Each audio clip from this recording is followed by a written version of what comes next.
How can we help our young people in times of COVID?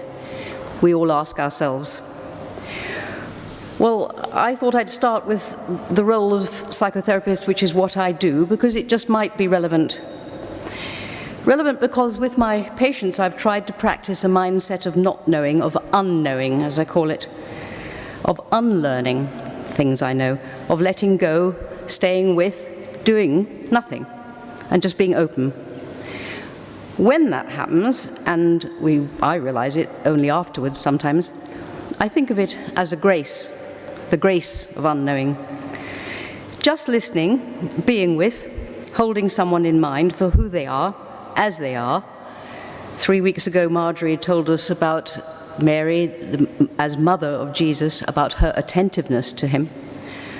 That holding in mind creates a deep connection, and I've experienced it at times as deeply spiritual too, almost a form of prayer. Holding someone in mind, of course, as a therapist, we don't hold physically, but I'm reminded of the old prayer gesture that shows openness and receptiveness to hold whatever may come. It sounds simple, but it's a very difficult discipline and a lifelong endeavor.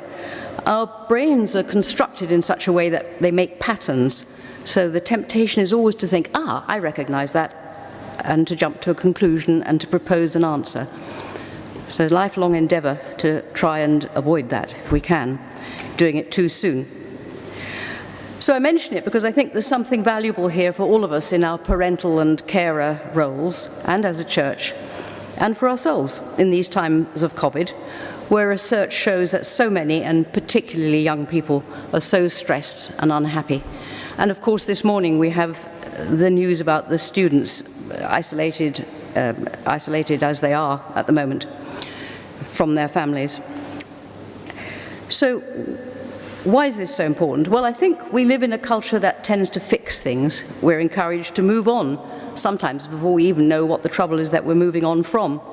There's a temptation, like a detective, to find the problem and to solve it, narrow down and give strategies. In psychotherapy, CBT is often the treatment of choice, or often helpful, but there can be risks. The risk of moving on too soon may just repress further unrecognized, unnamed, underlying terrors. But perhaps anyway, it isn't the problem that matters most, or perhaps even there isn't a problem, but it's something about the way we can or can't process things. Think about a screaming baby with intolerable feelings. That can be pain, hunger, cold, tiredness, but also feeling abandoned, lonely, helpless, perhaps bored, perhaps overstimulated. We don't always know what the baby is feeling, but the baby calms down and is soothed if we can tolerate the storm of feelings and hold the baby through it, in this case, physically and emotionally. So as with babies, this simple-sounding act of being there and emotional holding can, throughout life, help someone to transform at physical, hormonal, and emotional levels. A gradual, sometimes very slow integration of a capacity to recognize, name, and bear feelings. It allows us to feel safer, makes it easier to bear stress and carry on through bad times, live creatively. We call it resilience. Under extreme stress, we probably all temporarily revert to the state of the screaming baby. If we're lucky, we've been able, through the care we've received, to develop this resilience. But for others, the capacity to bear unhappiness and stress just hasn't developed enough, often because their carers haven't experienced this kind of holding capacity themselves. Jason was telling us about young people who can't name their feelings, who don't know what the feelings are, but who are at the mercy of them. They act out of terror and recreate actual terror on the streets. And in that context, he talked about psychosis being rampant at the moment. Psychosis can be seen as an attempt to find a solution. If the mind can't hold on to what is being felt, can't grasp it, can't bear it, it explodes, it fragments. Now taking a step back to look at adolescence. It's a time of a strong developmental trajectory and associated upheavals that we in psychotherapy say lasts at least until mid-20s, if not beyond, before the personality settles down to more defined patterns. So here are some of the steps young people have to come to terms with. The younger adolescents, new size and body shape, new overwhelming feelings, a sense in which all the old childhood uncertainties don't hold anymore. They sometimes say they feel like an alien, and in a way they are alien to their childhood selves. Mid-adolescence, developing their peer relationships, group attachments, and experimental individual attachments outside the home, and then later on finding a place in the world and a significant other. Everything can seem to change. Even the brain is rewiring itself with a burst of new connections, potential connections, a richness and abundance that only gradually settles down into more stable and permanent tracks. The links between the rational and the emotional parts of the brain are more fluid, less well established than later. Adolescents actually think differently. Groups and gangs are so important for teenager as a halfway house, an identity that isn't defined by the parents, family, other adults, one in which they can merge their identity with other young people, which is much less exposing, feels much safer. You're not on your own. But as we know, they aren't safe always, and if we think of the gangs around here, quite tragically. All these stages mean we have to grow beyond the parental universe that we inhabit as children. It's no good parroting what your parents do. That won't get you through life. No good limiting yourself to what they think you are. Somehow, you've got to find yourself. You can't just stay at home and stay a child. So, thrills of the roller coaster and a bumpy ride. I have huge admiration and affection for young people and the way they navigate their bumpy ride. Sometimes I wonder how we all manage to do it. But what happens during this transition? Well, among other things, mood swings, disappearing into one's room, periods of low self-esteem and solitariness, being in touch with friends day and night, perhaps through technology, acting on moods or trying to obliterate them, drinking, drugs, raves, losing one's mind, literally, taking part in activities it would be safer not to, we think. Pushing parents and adults away, refusing to talk, not accepting their norms, fearing that closeness equals regression to childhood. Lack of responsibility for self, lack of planning, lack of focus on future, fear of future. And at the moment it's very much, I think, fueled by the frightening generational issues like climate change, which is generating so much anxiety. The list could be endless. Any of all of these ways of trying to cope become perfectly understandable, even if we don't think they're desirable or always safe. As Marjorie was saying, it's okay not to be okay, and that's just part of adolescence. Now, on top of this, enter COVID. Suddenly the uncertainties and fears are out there, they're real, they're external as well as internal. Can't meet your friends, loss of activities, outlets, sports that help regulate the body, loss of touch, physical contact. Remember how we soothe babies by physically holding them.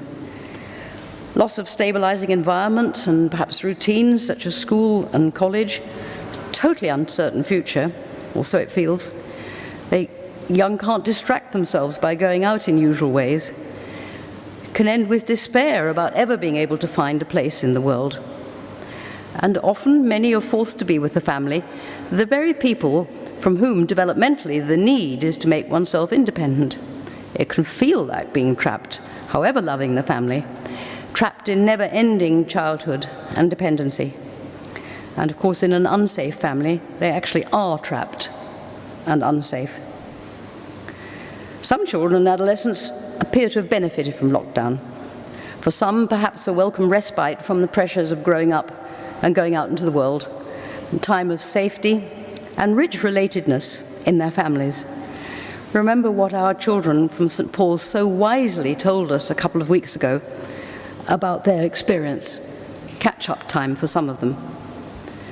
But as research is showing us, many have not had this experience. So, how do we know when it's time to do something about unhappiness and distress and get help? It's notoriously difficult, I'm afraid. A child psychiatrist once said to me that with adolescence, it can be impossible to know whether a low mood will lift of itself, turn into severe depression, mental breakdown, or suicidal thinking. However, self-harming, drug use, low mood, especially where they seem to be changing or increasing, are indicators that help is needed, probably in first instance the GP with possible referral on. And there are different possibilities and restrictions for those under 18s and limitations for those under 18s and those over 18. However, and here I go back to where I started, what I think never comes amiss as a parent, a teacher, or other carer, or an interested adult, are some of the same attitudes I was talking about trying to cultivate as a psychotherapist. Even though, as a mother and a grandmother, I know that most of them are easier said than done, outside the well-defined boundaries of a consultation. But I think this involves us trying to be courageous and calm in the light of COVID uncertainties and family hardships and the very real pressures they can bring. Remember, that's what Clive Hale, the headmaster, we heard a couple of weeks ago, said. If the adults can stay calm and bear the pressures, that creates a safe environment for the youngsters' insecurities, both to express themselves and be faced. To try and be there for them. How can a young person go their own way and separate from us if we aren't there to go away from? Be ready to listen with gentle, curious interest, even, particularly perhaps, when the young person doesn't want to talk. Don't let what they seem to be doing wrong cloud the fact that it is they that are loved as a whole. And be clear about boundaries, very important, and anything to do with their safety, including when it is time to seek help. But try to get them to understand that it's about their safety and not about our own needs for them to be okay, not to make us feel better. Perhaps mobilize others in the youngsters' context who it is easier for them to listen to than to their family. I think, to adapt the African saying, it does take a village to make a child safe. Being alongside them, even wordlessly, helps. It's not always about words. I watched my 18-month-old grandson standing close to his dad the other day whilst he was busily occupied laying a fire. It was a closeness between them so intimate it brought tears to my eyes. And finally, accept that our adolescents, may need to feel at a loss. Any advice we give them may not help at all until they are ready to find their own way forward. So, whatever the developmental trajectory away from home, closeness in the family and in all the wider contexts, including the church, matter hugely. That sense of safety is so precious and so necessary on the journey into adulthood. Clearly, we as a church are a part of young people's context collectively. Our curiosity about them, our interest in them, our holding of them through youth work and other involvement in what they do is just so crucial. We have indeed been holding them in mind in this slot over the last 4 weeks. And I think if we keep faith in our young people, I think our young people will know that, and that will crucially help them keep faith in themselves.